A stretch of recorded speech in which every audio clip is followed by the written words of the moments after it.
Jemaat GKJ Kuto Arjo, Shalom.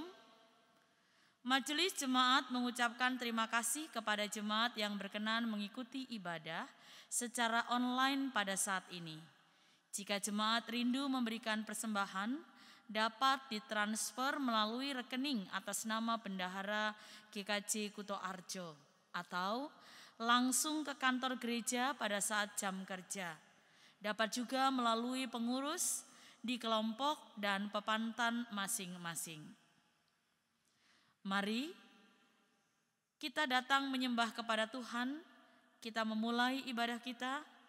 Jemaat dipersilahkan berdiri.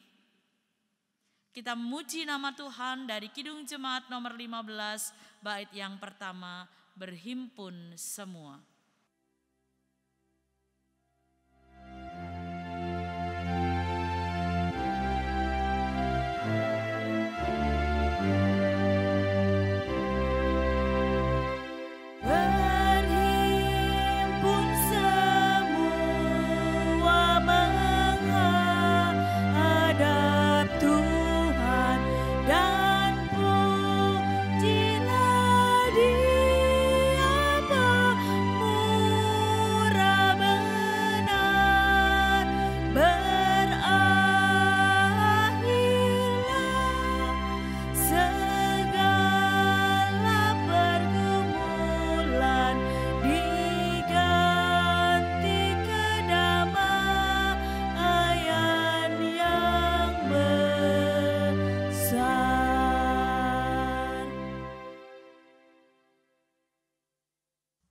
Sidang jemaat yang dikasihi oleh Tuhan, marilah ibadah ini kita mulai dengan pengakuan.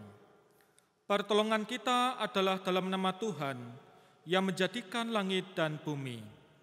Kasih karunia Allah Bapa, damai sejahtera Yesus Kristus menyertai saudara sekalian.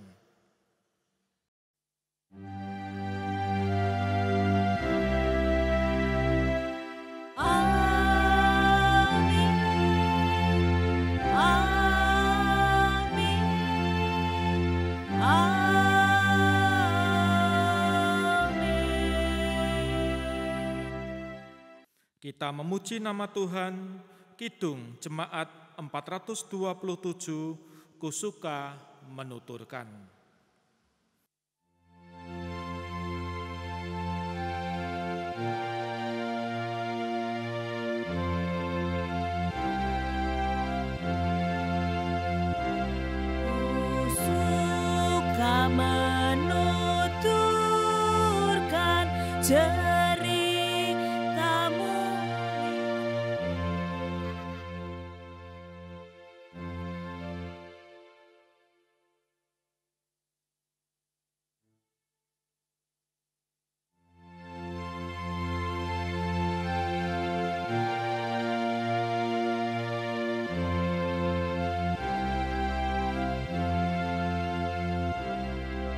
Kusuka menuturkan cerita mulia, cerita Tuhan Yesus dan cinta kasih-Nya.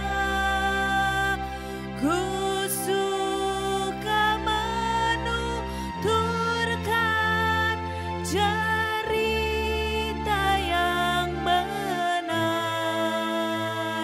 penawar hati rindu, pelipur terbesar.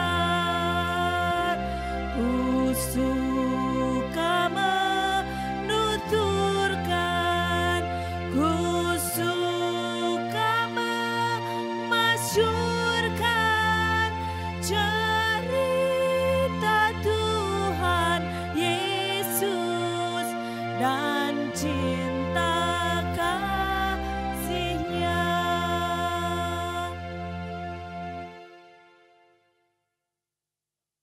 Mari kita berdoa.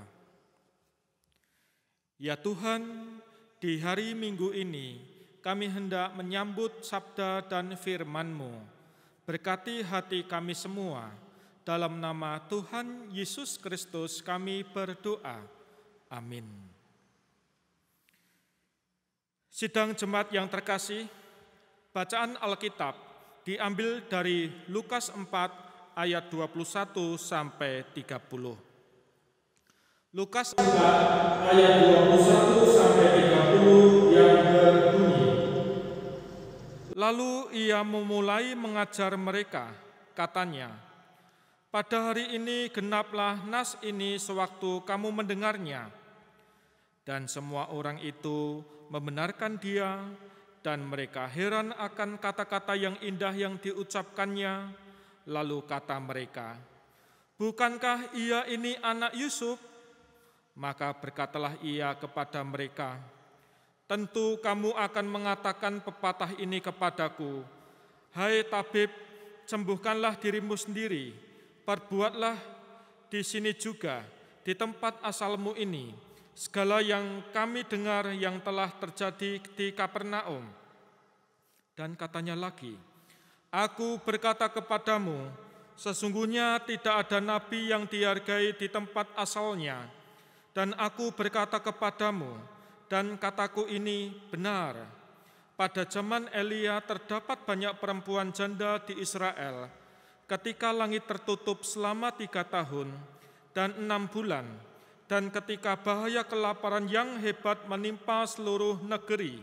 Tetapi Elia diutus bukan kepada salah seorang dari mereka, melainkan kepada seorang perempuan janda di Sarfat, di tanah Sidon. Dan pada zaman Nabi Elisa, banyak orang kusta di Israel, dan tidak ada seorang pun dari mereka yang ditahirkan, selain daripada Naaman, orang Syria itu. Mendengar itu, sangat marahlah semua orang yang di rumah ibadat itu. Mereka bangun, lalu menghalau Yesus keluar kota, dan membawa dia ke tebing gunung, tempat kota itu terletak, untuk melemparkan dia dari tebing itu. Tetapi ia berjalan lewat dari tengah-tengah mereka, lalu pergi. Demikian sabda Tuhan. Berbahagialah orang yang mendengar sabda Tuhan dan tekun melaksanakannya. Terpujilah Kristus. Haleluya.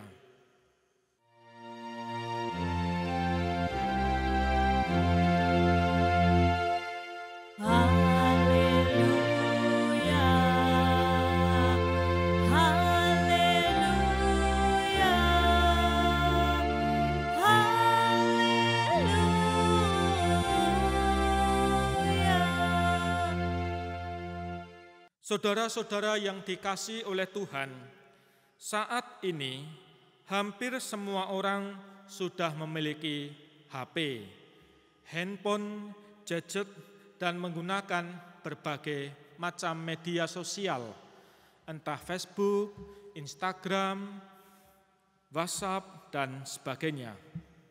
Ya, mungkin ada juga orang-orang biasanya yang sudah sepuh, yang tidak memiliki HP. Kalaupun mereka punya HP genggam, biasanya modelnya sudah kuno atau sudah jadul, yang ditunuk-tunuk aja itu loh. Namun banyak juga simbah-simbah yang sangat aktif di media sosial. Apalagi di masa pandemi, kebutuhan menggunakan HP menjadi sangat tinggi, termasuk dalam rangka menunjang kegiatan beribadah dan bergereja secara daring atau online. Bagi saudara yang punya HP, coba saudara-saudara panjenengan simak. Pernahkah saudara menghitung ada berapa grup WhatsApp yang saudara miliki? Pernahkah saudara menghitung dalam sehari ada berapa pesan yang muncul? Barangkali ada ratusan atau mungkin ribuan, dan dari ribuan pesan itu berapa persen yang benar-benar bermanfaat untuk kita? Mungkin tidak banyak. Saudara-saudara yang terkasih, saat ini Kita hidup pada zaman dengan informasi yang sangat melimpah ruah. Ada sangat banyak sekali informasi yang kita terima. Ada yang menyebutnya banjir informasi. Di tengah banjir informasi ini, kita menyadari bahwa dibutuhkan diet informasi agar kita dapat memilah mana informasi yang pantas dikonsumsi dan mana informasi yang sebaiknya diabaikan karena bersifat merugikan. Ada yang menyebutnya limbah informasi. Saudara, memang jika kita cermati, ada sangat banyak informasi yang bersifat religius atau rohani. Lebih-lebih sejak zaman pandemi melanda, hampir semua gereja menjadi kreator, pencipta, membuat banyak pesan di media sosial. Nah, pertanyaannya, seberapa besar dampak pesan-pesan tersebut? Hal ini mungkin besar, tetapi jangan-jangan pesan-pesan rohani itu pun hanya berlalu begitu saja tanpa kesan. Lagi-lagi, keterampilan yang dibutuhkan di zaman ini adalah kemampuan mengelola pesan. Hal ini penting karena informasi yang kita konsumsi akan menentukan realitas yang kita hadapi. Saudara-saudara, kita manusia biasanya memiliki kecenderungan hanya mendengar apa yang ia ingin dengar. Demikianlah di tengah beragam informasi yang diterima, manusia akan cenderung memilih informasi yang nyaman baginya, terlepas dari kebenaran dan manfaat informasi tersebut. Nah, fenomena ini misalnya terjadi juga ketika orang-orang Nazaret mendengar tentang Yesus yang mengajar di tempat ibadah. Mereka terpukau dengan indahnya kata-kata Yesus. Bahkan mereka menerima serta menyetujui isi pesan yang disampaikan oleh Yesus. Namun ketika mereka mulai meragukan kewibawaan Yesus yang hanyalah putra daerah yang berasal dari kampung Nazaret, mereka pun menolak pesan Yesus. Lebih jauh, ketika Yesus menyampaikan pesan berupa kritikan keras, mereka pun menolak lebih keras, bahkan hendak mencelakai Yesus. Fenomena lain adalah adanya kecenderungan manusia yang terlalu cepat percaya pada pesan hanya karena pesan itu menarik dan meyakinkan. Lihat saja betapa cepatnya berita-berita bohong dan sesat yang menyebar luas karena berita itu disampaikan secara meyakinkan dan sensasional. Entah itu mendapat pulsa gratis, hadiah gratis, pokoknya apa-apa yang serba gratis itu ternyata banyak hoaksnya. Saudara-saudara, kita tidak hanya sebagai penerima pesan, tetapi juga dipanggil untuk menjadi penyedia dan penyampai pesan yang bijaksana. Ya, sebagaimana Yesus yang adalah Sang Sabda, hidup Yesus dijalani dengan syarat pesan. Hidupnya penuh dengan pesan, baik yang ia khotbahkan atau ajarkan maupun teladan-teladan yang ia sampaikan. Sebagai penyampai pesan, Yesus pun menghadapi ancaman dan resiko yang tidak sepele. Namun kita dapat belajar dari mereka tentang kegigihan penyampai pesan Allah. Saudara-saudara yang dikasihi oleh Tuhan, sebagai umat Allah, marilah kita terus belajar menjadi bijak dalam mengelola informasi. Pertama-tama mari menjadi penerima pesan yang kritis, tidak mudah terpengaruh adanya berita yang meresahkan, tidak buru-buru percaya pada berita-berita yang belum tentu terpercaya, juga tidak buru-buru menyebarkan informasi berita-berita yang sekiranya tidak membangun. Saudara, jangan memenuhi media sosial kita dengan informasi yang bersifat tidak membangun, lebih-lebih berita-berita yang menakutkan dan berisi kekerasan adalah berita-berita yang harus kita hindari. Dengan demikian, komunitas kita sebagai gereja dapat terjaga di dalam kasih.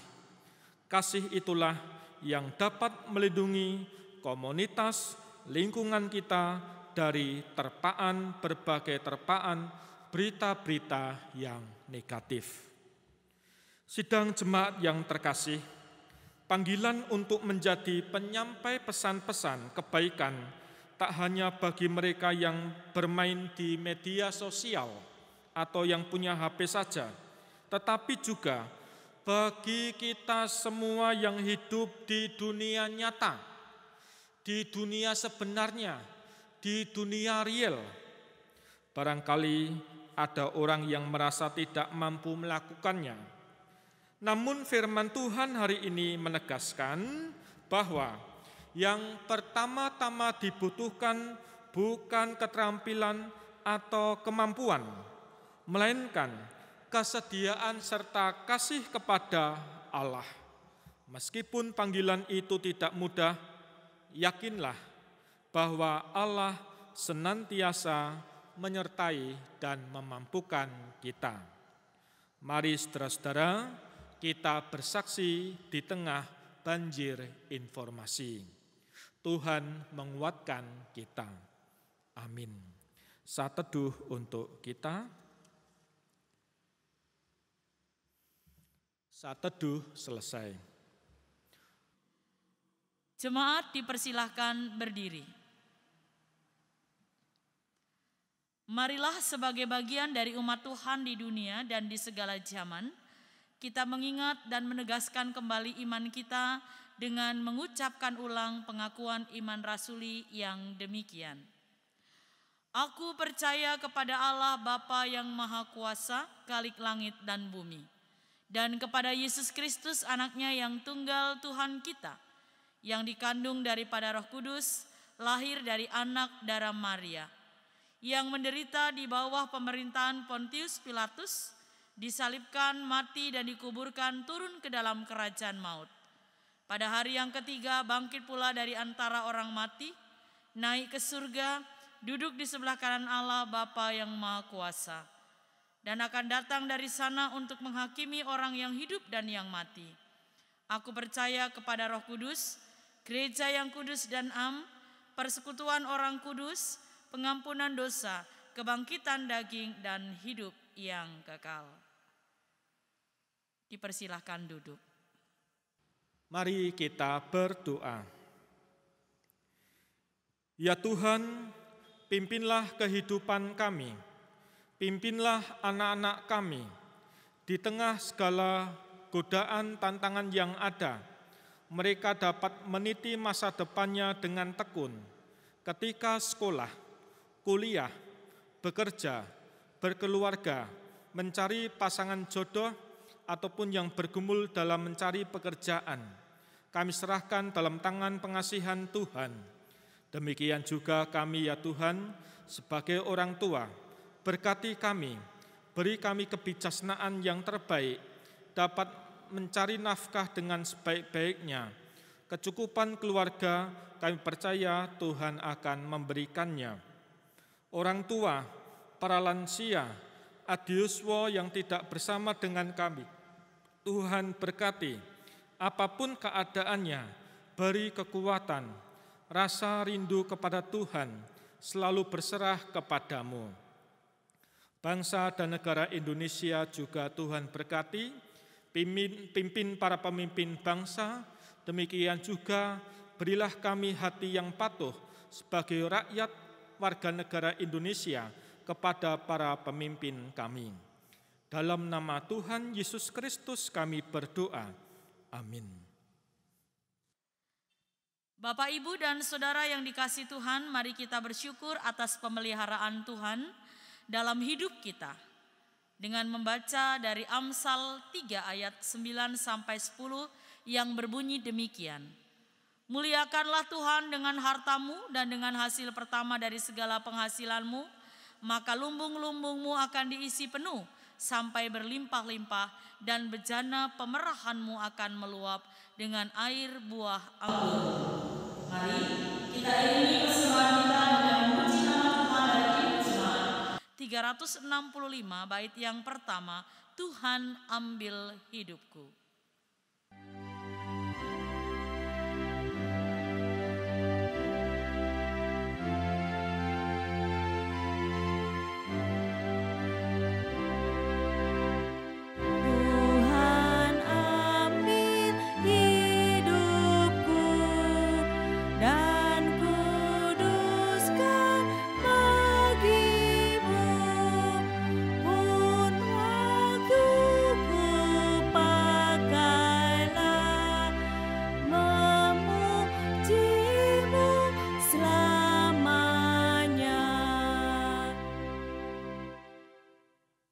Bapak, Ibu, dan Saudara yang dikasihi Tuhan, dipersilahkan berdiri.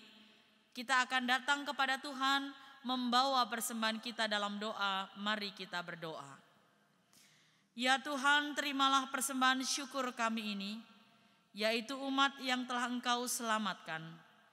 Ubahlah benda-benda mati ini menjadi karunia-karunia yang hidup untuk pekerjaan tangan-Mu.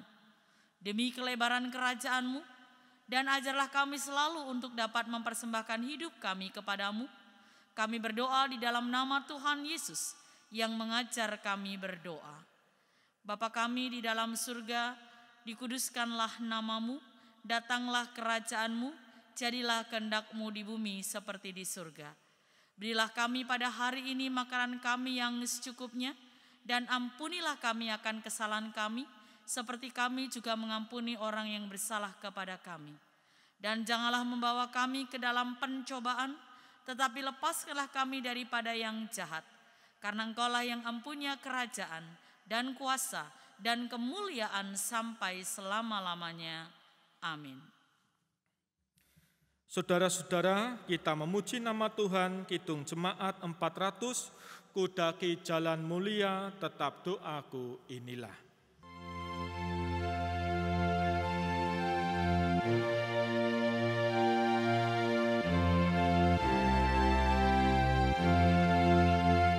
Kudaki jalan mulia, tetap doaku inilah, ke tempat tinggi dan teguh, Tuhan mantapkan langkahku. Ya Tuhan, angkat diriku lebih kepadamu di tempat tinggi dan teguh, Tuhan mantapkan langkahku. Kita masuki pengutusan. Arahkanlah hatimu kepada Tuhan. Jadilah saksi Kristus. Terpujilah Tuhan. Mari kita hundur dan kita menyambut berkat-Nya. Kasih karunia dan damai sejahtera dari Allah Bapa kita dan dari Tuhan kita Yesus Kristus serta persekutuan dengan Roh Kudus ada pada saudara sekalian mulai saat ini sampai Maranatha. Amin.